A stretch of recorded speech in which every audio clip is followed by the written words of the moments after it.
هەوڵە بەردەوامەکانی بەرەزۆجالان شتێکی تازە و ناوازە نییە و سیر نییە بەلای پانتایی سیاسی نەک تەنها تورکیاوانێ بەڵکو و بەنسبەت گۆڕەپانی سیاسی تەواوی خۆرهەڵاتی ناوەڕاستیشەوە. جاخەتکردنەوەی بەرەزۆجالان لەسەر مەسەلەی پرۆسەی ئاشتی درێژەدانە بەو گوتار و پەیامە سیاسی و استراتیژیی کە ساڵانێکی دوور و درێژە خەبات و بەرخۆدانی میلەتی کورد لە باکووری کوردستان و لە پارچەکانی دیکەشی کوردستانە کە کاری بۆ کرێت. ئەم تاکیدکردنەوەیە لە سۆنگەی ئەو تێڕوانینە ڕاستەقینە حزبی و فەلسەفی فکرەوەی دەتە دەروانەیە کە بەرەزۆجالان بڕوای تەواوی پێ هەیە و لە نەتیجەی دنیابینیەکی ڕاستەقینەوانێ بۆ پرسی چارەسەری ئاشتی و دیموکراسی و مەدەنیانەی دۆخی سیاسی تورکیا بەگشتی و دۆخی سیاسی کورد بە تایبەتی سەرچاوە ئاگرێت. قسەکردن لەسەرەوەی کە لە ماوەیەکی کورتە توانای پرسی چارەسەری چێ ئەبێت لە دیدی و تێڕوانینی بەرەزۆجالانەوە قسەکردنە لەو تێگەیشتنە قوڵی کە هەیەی بۆ چارەسەری. بەڵام ئەوەی کە گرفتە لە بەردەمی ئەوەیە بۆچی بەرامبەری ئەو ئامادە نییە ئەم وادەیە بدات بە بەرەزۆجالان. حتمما ئەبێ ئێمە لە نۆستالژیای ئەو هێزە سیاسیوانێت تەماشای ئەو مەسەلەیە بکەین کە وەڵامدانەوەیکی تەندروستی نییە بەم ڕاگەیاندنەوە بەم ئامادەجێی بەرەزۆجالان. بۆ لەبەرەوەی کە من پێشتریش لە بۆنی جیاوازە باسم کردووە، یعنی ئیرادەی سیاسی ئەم هێزە ئیرادەیەکی قورخکارە، ئیرادێکی ستەمکارە و ئیرادەیەکە کە بەردەوام ڕێبەرایەتی و حاکمیەتی خۆی لە دروستکردنی قەیران و درێژەدان بە قەیران و چارەسەرکردن و بیرکردنەوە لە قەیران بە قەیران با بڵێن بەرجەستە ئەکات. لەم دنیابینیە سیاسی شێوا و ستەمکاری و مەزەبگەرایی بە هێزێکی وەکو ئاکەپە و بە تایبەتیش بە دیاریکراوی لە قۆناغی ڕابەرایەتی کەسێکی با بڵێن سەرکێشی وەکو ئەردۆغانە کە ئەگەر سەیری ئەو ماوە کورتەی حاکمیەتی بکەیت من پێم وایە بە شکست خواردووترین قۆناغی حاکمیەتی و فەرمانڕەوایەتی سیاسی لە تورکیای ئەتوانم ناوی بەرم. لەم نۆستالژیایەوانێ بەڕاستی ینی وەڵامدانەوەیکی تەندروست حتمما دەست ناکەوێت و ئەوەی کە ینی با بڵێن گرنگە وەکو پۆینتێک لەسەری بۆستین ئەوەیە ئەی کاتێک کە ئێمە وەڵامدانەوەیکی تەندروست لە مستناکەین لەلایەن ئەم هێزەوە ئەی گۆڕەپانی سیاسی تورکیا خۆی دەیەوێت چۆن لەمە بڕوانێت و یاخود ئەلتەرناتیفی ئەم وەڵام نەدانەوەیە چییە؟ بەدیلی ئەمە چییە؟ بەدیلی ئەمە من پێم وایە کە ئەبێ ینی ئەو هێزانەی کە بڕوایان بە پرسی چارەسەری ئاشتی و دیموکراسی و مەدەنی ڕاستەقینە هەیە ئەم گوتارە هەڵگرنەوە وەک چانسێکی مێژووی وەک دەرباسکردنی تەواوی دۆخی سیاسی تورکیا لە هەموو ئەو قەیران و ناڕەحەتی و نەهامەتی و دارمان و داتەپینە ئابووری و سەربازی و شکستانەی کە لەسەر دەستی هێزێکی وەکو ئاکەپەیە بەسەریا هاتووە ئەم بەدەرەی بەرەزۆجالان هەڵگرێتەوە و لە پێناویە بیر لە کۆمەڵێک هاوپەیمانەتی سیاسی تەندروست بکەنەوە و وەڵام بەو هەڵوێستە نەرێنەی هێزێکی وەکو ئاکەپە بدەنەوە و بیر لەوە بکەنەوە کە گۆشەگیری بکەن لەسەر گۆڕەپانی سیاسی تورکیا. چونکە چێ ئەوەی کە مبادرەکەی بەرەزۆجالان تەماشاکەی و چێ ئەوەی کە وەڵام نەدانەوەیەکی تەندروست بەدی ناکەی لەلایەن ئاکەپەوە ئەبێ ئەو حەقیقەتە بەرچاو بخات کە کەواتە ئەم هێزە ئامادەگی تیانە بۆ پرسی چارەسەری. مادام ئەم هێزە ئامادەگی تیانە ئەبێ کەنارگیر کرێ و میکانیزمەکانی کەنارگیرکردنی ئەم هێزە بریتە لە چی؟ بریتە لە فراوانکردنی پانتایەکانی گەمەی سیاسی و دیموکراسی و مەدەنی لە تورکیایە و لە هەمان کاتیشە بەهێزکردنی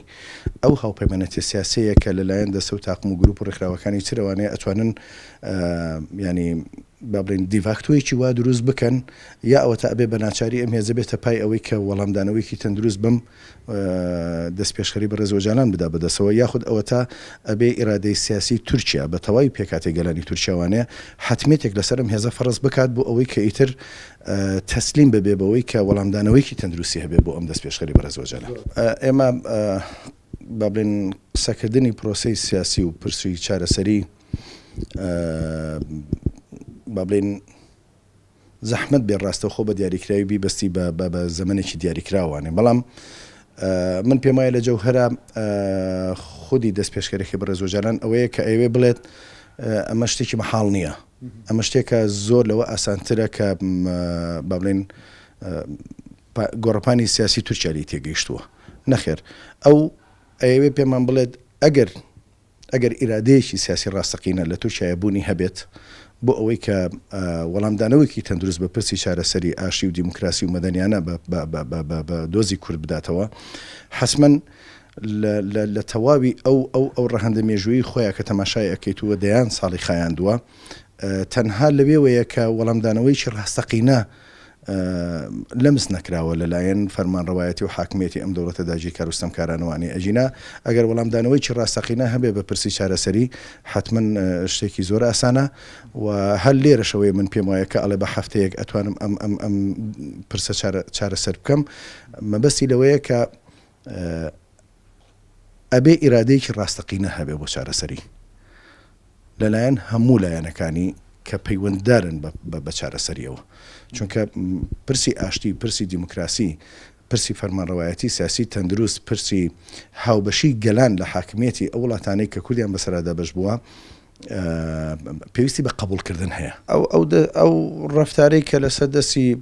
فەرمانڕەوایەتی ئەنقەرەیە ئەیبینی من پێم وایە لە جەوهەردا ئیشکردنە لەسەر با بڵێن شێواندن و چاواشەکاری بەرامبەر بە دەست پێشخەرەکەی بەڕێزوەجالان بۆ لەبەرەوەی کە پرسی چارەسەری ڕاستەقینە پێویستی بە کردەی دیموکراسی ڕاستەقینە هەیە و ئەوەی کە لەسەر دەستی ئەو هێزە دیموکراسخواس و ئازادی خوازانەی تورکیایە ئەیبینین کارێکی جدی لەسەر فراوانکردنی پانتایەکانی کاری سیاسی مەدەنی و دیموکراسیەکەن، بەڵام کاردانەوەکانی حاکمیەتی ئەنقەرە بریتیە لەوەی کە جۆرێک لە ئیفلیجبوون بەرامبەر بەم گەمەیە سەرڕێ بخات بۆ لەبەرەوەی گەرنتیمانەوەی خۆی لە ڕووی حاکمیەتوانێت لەم ڕەفتارەیە ئەبینێتەوە بە پێچەوانەوە کاتێک کە ئەبینێت هێزە ئازادی خواز و دیموکراسخوازەکانی سەر گۆڕەپانی سیاسی تورکیا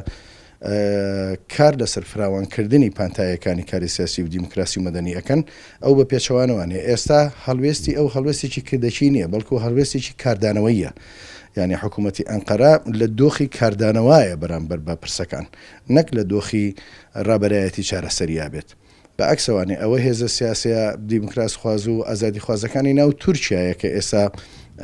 لە ڕووی کردەکیوانێ دەست پێشخەری ئەەکەن بۆ چارەسەری، دەست پێشخەری ئەەکەن بۆ ڕەخساندنی زەمینەیەکی تەندروست بۆ با بڵێن بۆ هێنانەکایی چارەسەرێکی ڕاستەقینەی دۆزی کورد لە تورکیایە. هەر لە چوارچێوەی درێژەدان بەم پرۆسەیە ئەگەر تەماشا بکەیت ینی شکستەکانی خۆی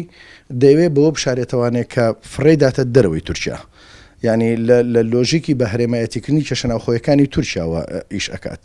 بەشێکی هەڵەداتە ناو سووریاوە لە کاتێکا کە مەسلەی ئەوەی کە لە سووریا گوزارێت دۆخێکی سیاسی داخلی تابێت بە سووریایە. سووریا دەوڵەتێکی سەربەخۆیە، سووریا خاوەنی کیان و ئیرادەی سیاسی خۆیەتی، لەبەرەوە ئەو دەستێوەردانانەی کە لەسەر دەستی تورکیا و لەسەر یعنی لە ڕێگەی کۆمەڵێک میلیشا و فەسایلی جیهادی و تەکفیریەوانێ دەستی داوەتێ لە جەوهەرە بریتیە لە ئیشکردن لەسەر یەکەم پەردەپۆشکردنی ئەو شکستانەی کە بەسەر دۆخی تورکیای هێناوێتی لەسەر هەموو ئاستەکان، ئاستی ئابووری، کۆمەڵایەتی، کللتوری، سیاسی، فەرهەنگی، دیموکراسی و لە هەمان کاتیشە هەوڵدانە بۆ دژایەتیکردنێکی لە ڕاددە بە دەری دۆزی کورد لە تەواوی خۆرهەڵاتی ناوەڕاستە، ئەویش بەچی بە تەوزیفکردنی پرسی ئیرهاب، پرسی ترۆر و بەخشینی مۆرکێکی ترۆرکاریانە بە دۆزی ڕەوای کورد لە کاتێکە مەسلەی پرسی ترۆر و مەسلەی پرسی کورد دوو دیفاکتۆی زۆر جیاوازن لە یەک، ئەمیان شتێکە تایبەتمەندی خۆی هەیە و ئەمیشان شتێکە